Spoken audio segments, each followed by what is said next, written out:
আসসালামু আলাইকুম প্রিয় ডিফেন্স লাভার বন্ধুরা। আমার এই ব্লগ সম্বন্ধে একটু কথা বলতে চাই। প্রথমে আল্লাহর শুকরিয়া আদায় করি, আলহামদুলিল্লাহ। আল্লাহ ছোট বড় প্রত্যেক নিয়ামতের জন্য শুকরিয়া আদায় করি, আলহামদুলিল্লাহ। দ্বিতীয়ত যে জিনিসটি বলতে চাই, আল্লাহ তাআলা যেন বাংলাদেশকে সমস্ত বালা মুসিবত থেকে হেফাজত করেন, আমিন। আমার এই ব্লগ শুধুমাত্র ডিফেন্স অ্যানালিস্ট, একদম স্পষ্ট করে বলতেছি, শুধুমাত্র ডিফেন্স অ্যানালিস্ট এবং ডিফেন্স স্ট্র্যাটেজিস্ট এবং সামরিক বাহিনীর জন্য। যারা এই বিষয়ে কিছু বোঝেন না তারা দয়া করে আমার ইউটিউব হ্যান্ডেলে দেখবেন আল্লাহ তাআলা কোরআন শরীফে যা বলেছেন, সূরা ইসরা 17 নম্বর 36 নম্বর আয়াত, 17 পারা 36 নম্বর আয়াত। যে জিনিস সম্বন্ধে তোমার জ্ঞান নেই সে বিষয়ে অনুমান দ্বারা পরিচালিত হইও না, নিশ্চয়ই কর্ণ চক্ষু হৃদয় প্রত্যেকের কাছ থেকে কৈফিয়ত চাওয়া হবে। কাজেই আপনি ভাববেন না আপনি সব কিছু জানেন। আমরা তো কখনোই ভাবার চেষ্টা করি না। বারংবার বলতেছি, আল্লাহর রসুলের সুন্নত অনুসরণ করে মানুষকে সতর্ক করতেছি। যে শোনা শুনবে, যে শুনলো না, এটা দিয়ে কিছু আসে যায় না। আমার কাজ আল্লাহর রসুলের সুন্নতকে অনুসরণ করা, কারণ আমি আমার নবীকে ভালোবাসি।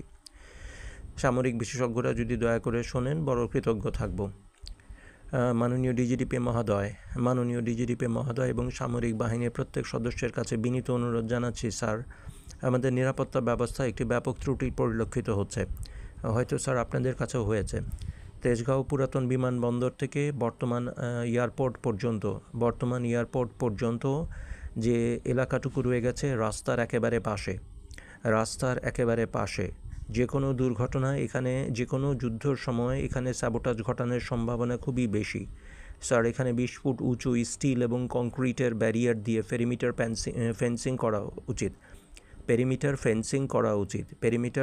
করা উচিত। তেজগাঁও বিমানবন্দর থেকে শুরু করে একদম আন্তর্জাতিক বিমানবন্দর পর্যন্ত রাস্তার এত কাছে, রাস্তার এত সন্নিহিত অবস্থায় স্যার ইউজুয়ালি এয়ারপোর্ট অন্যান্য দেশ তৈরি করে না, বিশেষ করে যেগুলি সামরিক বাহিনীর জন্য ব্যবহৃত হয়। দয়া করে মাননীয় সামরিক বাহিনীর কর্মকর্তাদের দৃষ্টি আকর্ষণ করছি।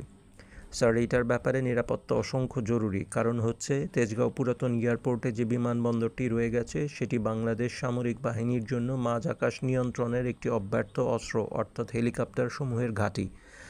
এছাড়াও এখানে সামরিক বাহিনীর এভিয়েশন গ্রুপের বিমানগুলি থাকে। কাজেই স্যার, অসম্ভব নিরাপত্তা প্রদান করা জরুরি আমাদের সামরিক বাহিনীর কর্মকর্তাদেরকে বাঁচানোর উদ্দেশ্যে এবং আমাদের সামরিক অস্ত্রভাণ্ডারগুলিকে বাঁচানোর উদ্দেশ্যে। এই বিষয়ে মাননীয় ডিজিডিপি মহোদয় এবং সেনাবাহিনীর প্রত্যেক ঊর্ধ্বতন কর্মকর্তাকে বলছি। বাদবাকি যারা ডিফেন্স অ্যানালিস্ট এবং ডিফেন্স ব্লগার তাদেরকে অনুরোধ করব, তারা ইনশাআল্লাহ বা সামরিক বাহিনীর কর্মকর্তা আছেন, দয়া করে আমার ব্লগটা একটু শোনার চেষ্টা করবেন। শুধু সুন্নত অনুসরণ করে মানুষকে সতর্ক করা আমার কাজ। কোনো কিছু হবে বা হবে না সেটা আমি জানি